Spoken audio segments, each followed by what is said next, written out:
23:47, Club Euphoria, Miami Beach. Jessica Carter on the dance floor, hands in the air, moving to the music, her drink half full, on leave. Threat assessment, 0, not yet. Carlos Mendoza's hitmen, outside the club in a black SUV, checking their weapons. Target, rival cartel leader in the VIP section. Plan, enter, shoot, escape. Estimated time, 90 seconds. Collateral damage, they don't care. 23:52. Jess, at the bar, taking a selfie with her friend, for Instagram. A normal Friday night, but her eyes drift to the door. Habit, always know the exits, always scan for threats. Hitmen, entering the club, bribing security. Weapons under jackets, 5 men, coordinated, professional, blending into the crowd of 500 people, 23:56. Jess, dancing near the VIP section, vodka-cranberry in hand. And then she sees it. The movement of 5 men, different routes to the same target, military tactics, not something civilians use, heart rate accelerating, but still dancing, not yet. Hitmen, moving into position, hands going to jackets, weapons about to be drawn. 30 seconds, then 500 people will panic. And how many die in crossfire? 20, 30, 23:58. Jess, making her decision. Leave is over, war is starting, and nobody's ready, except her. Lieutenant Jessica, Jess. Carter stood on Club Euphoria's dance floor, remembering her commander's voice. Carter, you're burning out. 2 weeks leave, that's an order. Now she was in Miami. Black mini dress, heels, makeup, her best friend Maya dancing beside her, phone up recording video. Jess, come on, smile, Maya shouted over the music. Jess smiled, but her eyes were on the door. She was 29 years old, Navy SEAL Team 7, last 3 years, 14 operations in Iraq, 9 operations in Afghanistan, 4 classified missions in Syria. Total of 47 confirmed enemy neutralizations, 8 life-saving medals, and 1 therapy order. You're becoming paranoid, Jessica, Dr. Morrison had said in their last session. Not everyone is an enemy. A nightclub in Miami isn't Fallujah. Relax. But relaxing was a theoretical concept for a war machine, and now, on the dance floor, drinking vodka-cranberry, she saw that switch. The first man entering through the door, his left jacket slightly asymmetrical, weapon, right hand inside jacket, trigger finger ready, purposeful walk, eyes on the VIP section. No, Jess thought, you're on vacation. This is just a party, a normal guy. But then she saw the second man, different door, same profile, same walk, same target, third, from beside the bar, fourth, behind the DJ booth, fifth, main entrance, all heading to the same target, VIP section, tactical encircling movement, L-shaped ambush formation, from military textbooks. Jess's heart rate rose to 140, hands slightly trembling, adrenaline pumping into system. Jess? You okay? Maya touched her shoulder. Jess turned to Maya, forced a smile. Yeah, just going to the bathroom. Be right back. But she didn't go to the bathroom. She went to the edge of the dance floor, pulled out her phone, didn't call 911. There wasn't time for that. By the time police arrived, the massacre would be over. Her eyes tracked the 5 men. Now she could see more clearly. All 25 to 35 years old, Hispanic appearance, tattoos on arms and necks, cartel markings, could be MS-13 or Los Zetas. Who was in the VIP section? Jess looked up. Behind the railing, a group of 8. 1 man standing out, 40s, expensive suit, 3 bodyguards, gold watch, gold chain, rival cartel leader, probably. And 5 hitmen were approaching him. Jess did quick calculations. When the hitmen drew weapons, the VIP group would be targeted. But 500 civilians in the center. Crossfire, panic, stampede. At least 20 to 30 innocent dead. Unacceptable. But she was unarmed. No backup, dance dress, heels, and a crowd of 500. Why is it always me, she thought, then remembered the answer. Because nobody else will.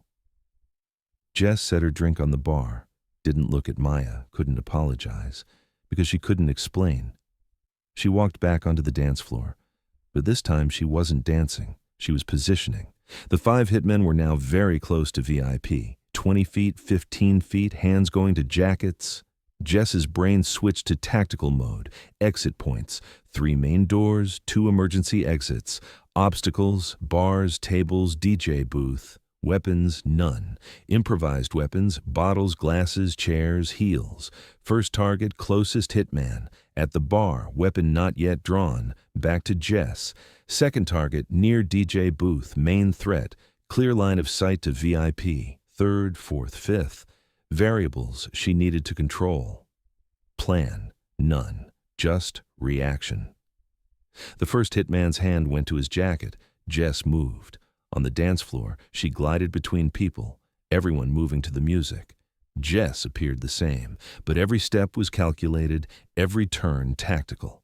The hitman pulled his weapon, Glock 17, suppressor, round-chambered. Jess was 5 feet behind him. The man's arm was rising, aiming toward VIP. Jess grabbed an empty champagne bottle from the bar. Heavy. Glass. Perfect. Threw it. 15 feet distance, moving target, neon lights, sound, chaos. But Jess was someone who hit moving targets from 300 meters away in darkness.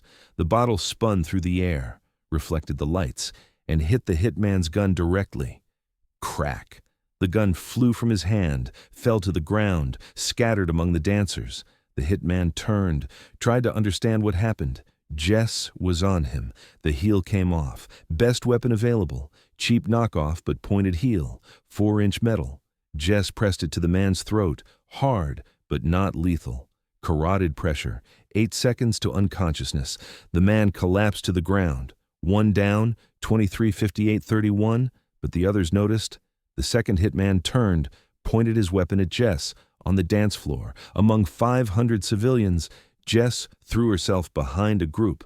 The bullet whizzed through the air, pierced the wall. Glass mirrors shattered. Screams began. Music stopped. Lights came on. Panic. People started running toward exits, over each other. Stampede.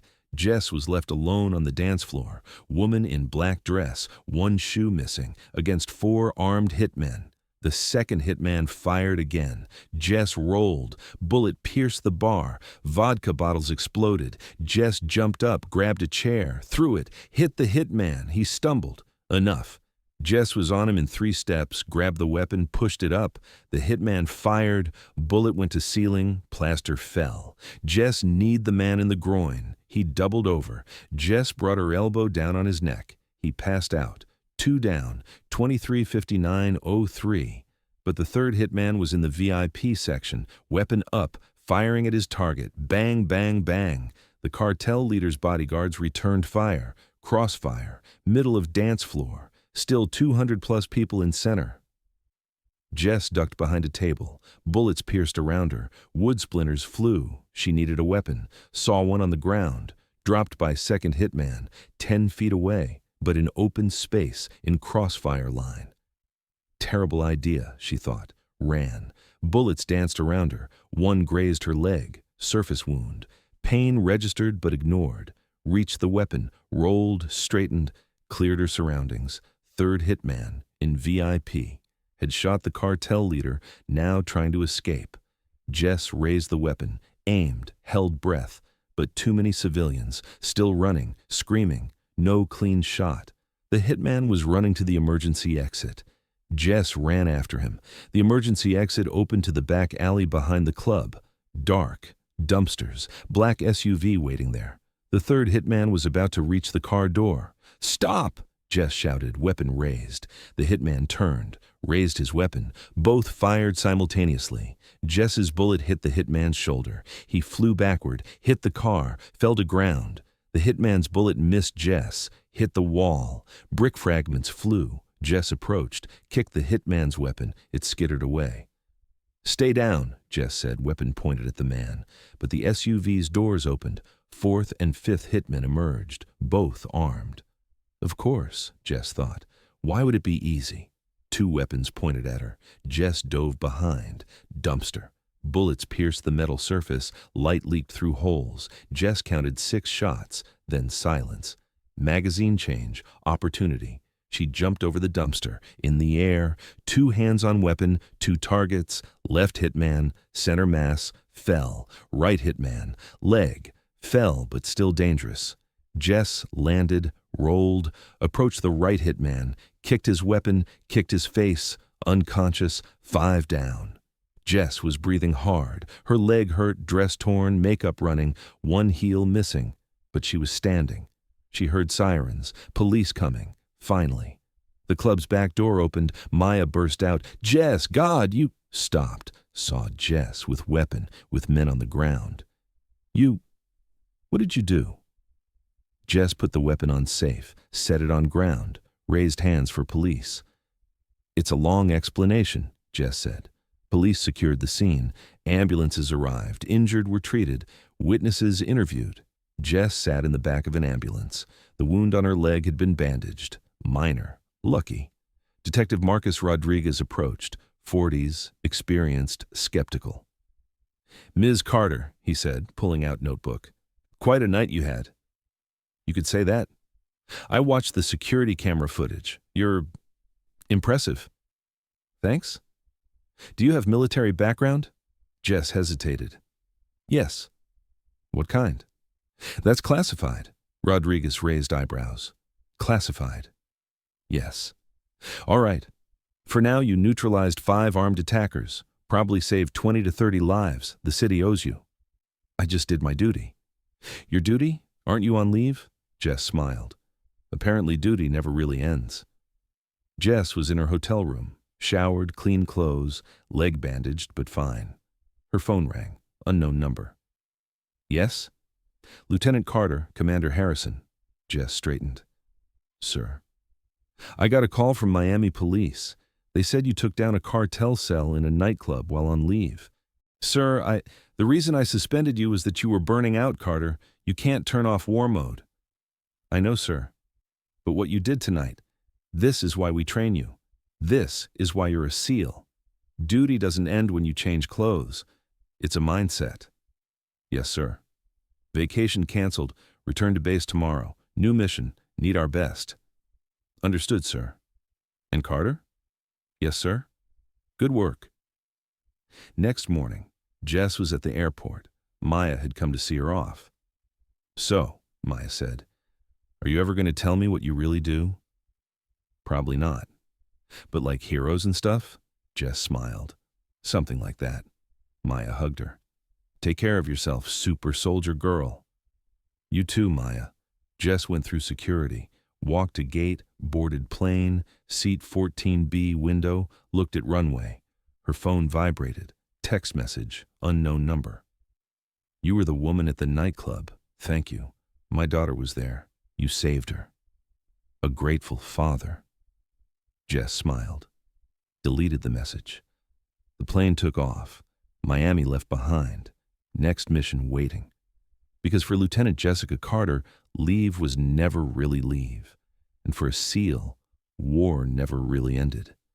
But this morning, looking out the window, watching the sun rise above the clouds, she felt peace for a moment. A small moment. Enough. But the story didn't end there.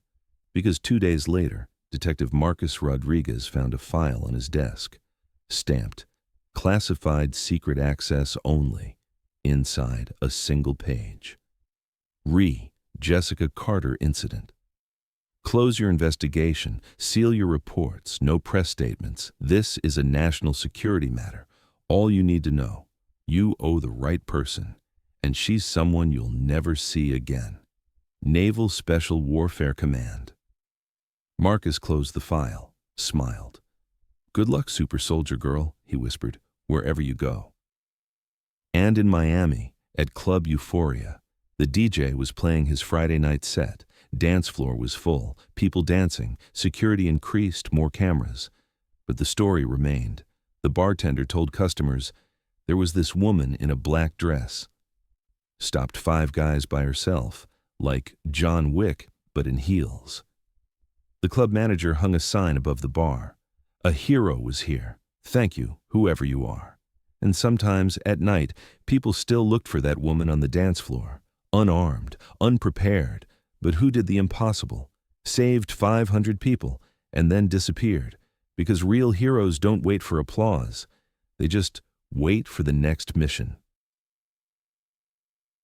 1 year later, epilogue. Jess was at another bar in another city, this time casual clothes, with friends, a safe night. The bartender handed her a drink. "From the gentleman," he said, pointing to a table. Jess looked. Middle-aged man. Looked familiar. The man approached. "Don't I know you?" Jess smiled. "I don't think so." "Miami, a year ago. Club Euphoria. My daughter was there. You saved her." Jess's smile softened. "Wrong person. But I hope your daughter's well." The man nodded. "She's great. Started college. Living her life. Thanks to you." "Wrong person," Jess repeated. But as the man left, he left a napkin, written on it. "I know it's you. Thank you. I'll never forget." Jess crumpled the napkin, smiled. Sometimes knowing the world was better was enough. Sometimes making a difference by saving a life was enough. And sometimes being a hero even when nobody knew was enough.